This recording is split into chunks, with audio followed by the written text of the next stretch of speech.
That right there is I Do, Jeezy, Jay-Z, Andre 3000. And yes, I told you Houston was going to be checking in, you know what I'm saying? Well, Houston, I know you from Texas, but we got a little Ray on the line, representing Bosshogg in the building. What's going on with you? What's the deal, man? Just chilling. Hollering at my girls from walk. Already. I just wanted to make sure I had got the city right, you know what I'm saying? H-Town, Houston all day. Oh, yeah, H-Town all day. Well, first, you know what I'm saying, you said Bosshogg, that Slim Thug's label. First, how did you let everybody know how you got connected with Slim Thug label? Well, I got connected. At first, I was doing my own thing, just, recording my own stuff, pressing my own CDs up and moving around, block to block, car wash to car wash, just moving my stuff. And it got in the hands of Slim Thug's brother hand.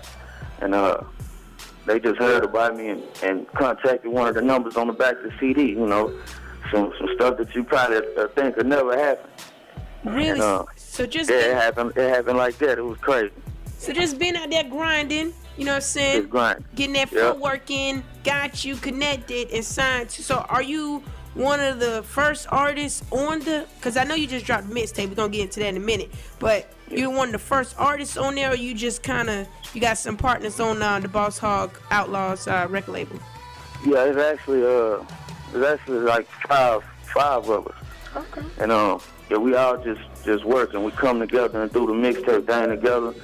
We drop the group projects, and then on the side we all do our solo projects. You know what I'm saying?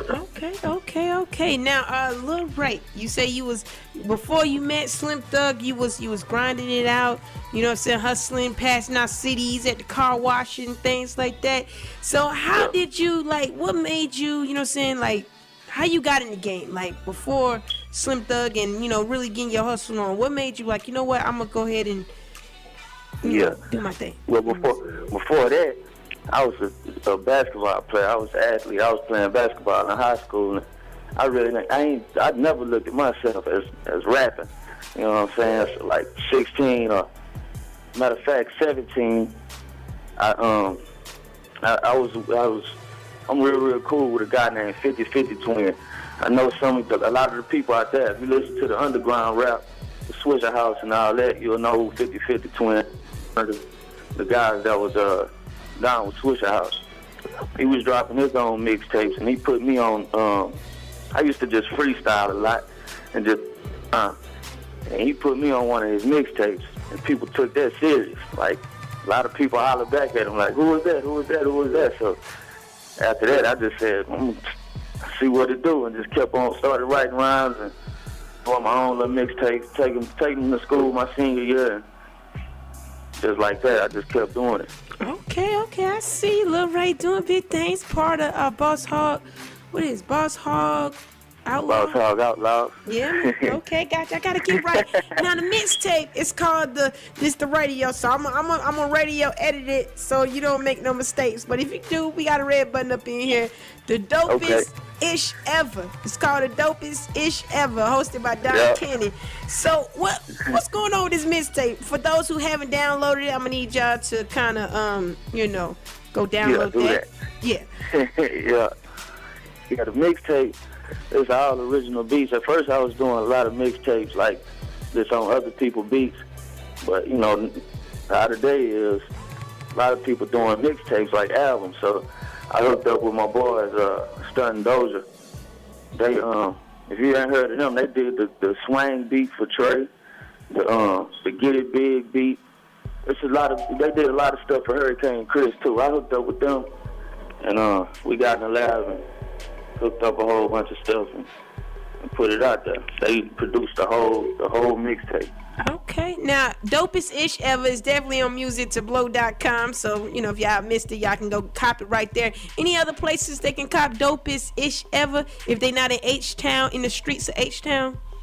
Yeah, you can really, to tell you the truth, the best way for you to do that is just do it like everybody doing everything now.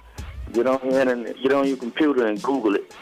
What if they Google search engine is broken? You know what I'm saying? Or they just need to just go to musictoblow.com and that's it. Yeah, just go ahead and go to musictoblow.com and download it. You know what I'm saying? But if you type in Dope as Is Ever, it's gonna pop up everywhere. But musictoblow.com, we just gonna make that the #1 place for you to go and get it. Got you. Now, since we talk about musictoblow.com, every Monday they got this thing called Lil Ray Music Monday. What's going on with that? Because I also heard you on a lot of on tracks, not 8-track, but tracks with a lot of big major players in the game. Like, how did you first? We're gonna talk about Music Monday. So, what's going on with Lil Ray Music Monday? Because you drop a track every Monday. So, what's up? Yeah, the Lil Ray Music Monday is just something. I give them a freestyle or a real song every Monday. Just make sure I'm staying active and make sure I give the people what they want, and that's music.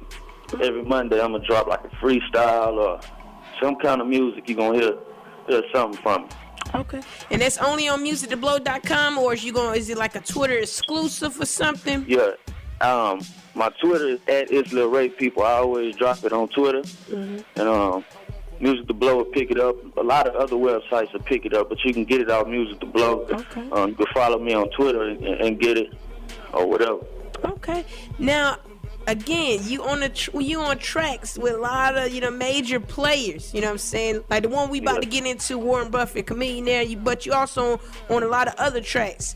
How do you is this before Slim Thug? You was getting on these major, getting these collabs with major people in the game, or is this once you got affiliated with Bosshogg? A lot of it was once I got affiliated with Bosshogg. They got a bigger audience, so once when a person hear you on some Bosshogg stuff and they like you, if they like what you're doing, they already cool with Slim. They'll always show you love. But before I was with Bosshogg, I was hooking up with a lot of different people. Like, I don't know if people heard of like Big Tuck, and Paul Wall actually hosted a mixtape for me before Bosshogg, so I always been grinding like that. But a lot of the bigger names came when Bosshogg came. Okay, got you. Now, since being signed and everything connected with Bosshogg, has Slim Thug or any major player in the game kind of dropped some knowledge on you that you gonna always remember? I know a lot of have, but like something that's gonna stick out. Something that's gonna stick out. Yeah, a lot of them pretty much tell me the same thing. Just keep doing what I'm doing, grind, and stay humble. Okay, you definitely don't ever act like you better than nobody. Like if it's somebody that's on a lower level than you, always stay humble. Don't hit them with the Hollywood act or none of that. But that's something that ain't got to be told to me.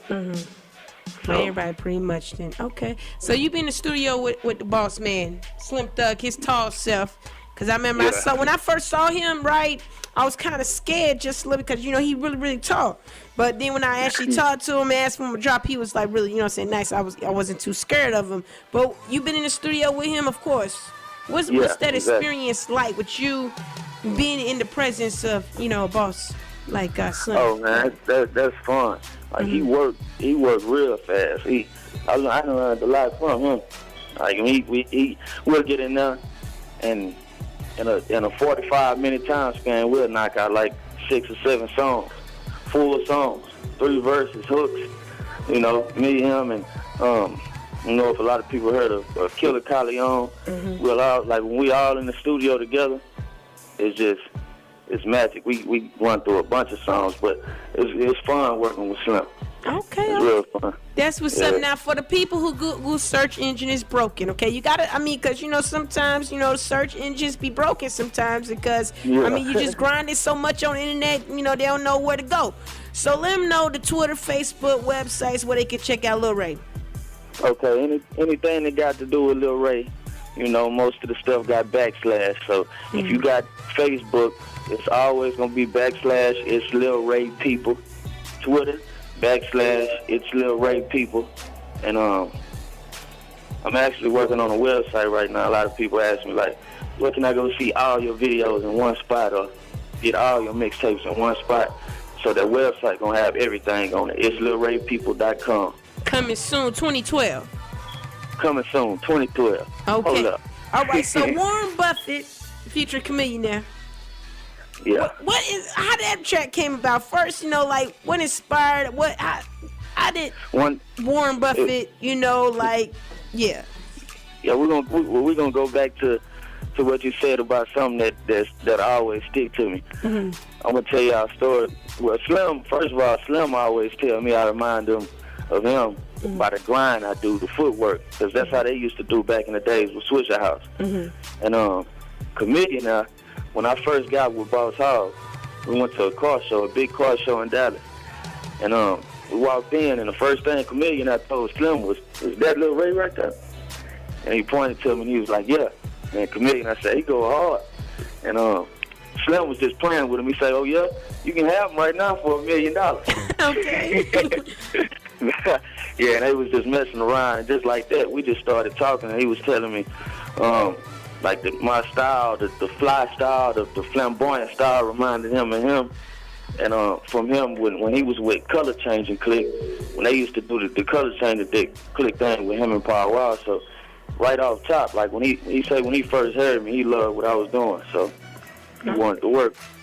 That's how the Warren Buffett track came about, future chameleon. Now we gonna get into it in a minute, but before I let you go, 2011 is like coming to an end. We got like 2-3 more weeks, and then it's gonna be 2012.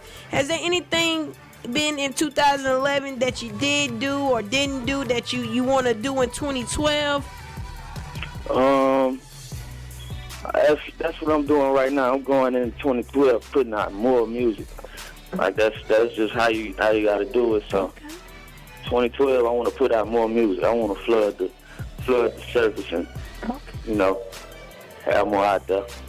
And everybody can start by going to musictoblow.com, getting Dopest Ish Ever, the radio version, the mixtape. Y'all can go cop that one right there. So I appreciate you checking in, you know what I mean, on the Urban ENT radio show with your girl DJ SAMORE. So you want to go ahead and introduce your record? I mean, because, this is yours. And you are on the line. Yep. So let's go ahead and get that. All the way from H-Town to Florida with my girl DJ SAMORE. Y'all finna get into that Warren Buffett featuring my boy Chameleon now. When I was in my 20s, urban entertainment. It sounds obnoxious, but I really did know I was going to become rich. Money be the topic of discussion. I've been in